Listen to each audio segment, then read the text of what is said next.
Maggie Espinoza began her trek on the El Camino Real, or King's Highway, at the San Diego Mission and finished the 800-mile walk last week. Maggie Espinoza, welcome to Evening Edition. Thank you for having me. Okay, so I understand you're not a Catholic, you're not a hiking enthusiast.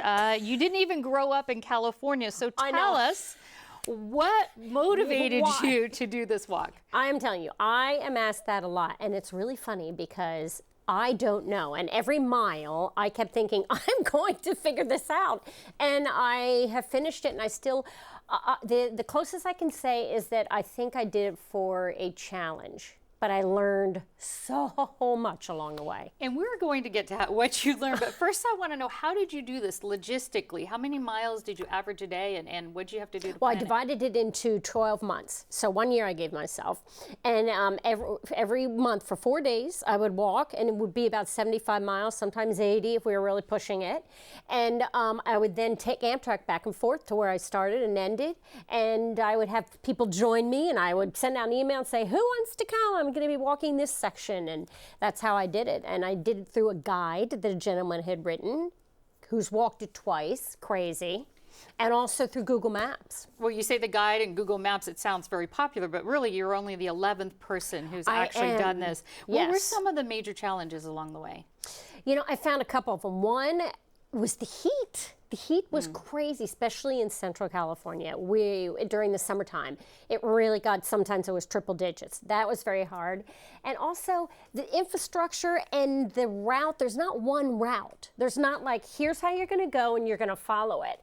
You really had to, sometimes you had to say, well, here's the 101, there's the El Camino Real, and that I can't walk on. So I need to either parallel or I need to go out and come back in. And I met a gentleman his name's Jim Lutz. He was on California Mission Walkers. And Jim was such a great deal of knowledge for me. And he would say, hey, I'll walk with you, and let's try this route, let's try that route. But you had to jump through some hoops, because you had to walk through Camp Pendleton, you had to walk through some military, right? I did, yes. I had to get special permission to go through Camp Pendleton. And it just so happened I have a friend who is ex-captain, or was captain.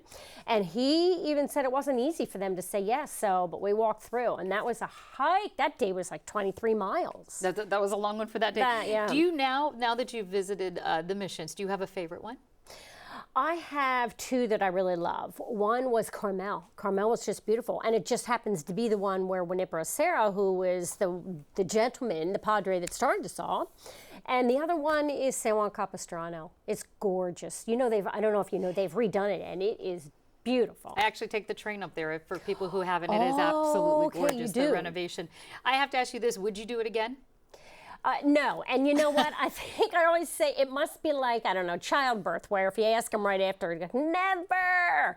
But you know, I can see it now, and a year from now, I'll be like, you might change your mind. But as of now, no. But I am so glad I did it. And tell us, you said that you learned something. What did you learn that maybe we wouldn't typically know? I learned that there are such kind people in this world. Strangers that take you in, they take you in for meals, and they say, I have a spare guest house, etc.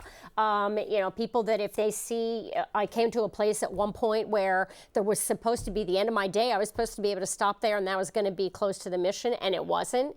And so a nice farm worker, I walked up to him and I said, excuse me, sir, is there any way you could give me a, sure. And he just these people's kindness. Let's talk about lessons learned that maybe we didn't learn. A lot of Californians in the 4th grade, you have to build a mission out of toothpicks. That's what I hear, like and sugar cubes.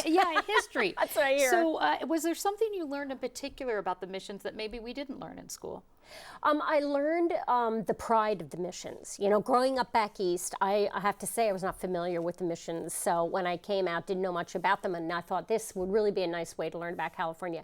The people's pride in the missions, the way that they take care of them, and the funding and everything that goes into keeping these missions, restoring them, and the people really love them. And if you had to give one piece of advice for someone who wants to do this California mission walk, what would it be? Oh my, I would say do it. But do your homework and really know what you're up for. You know, it was 796 miles.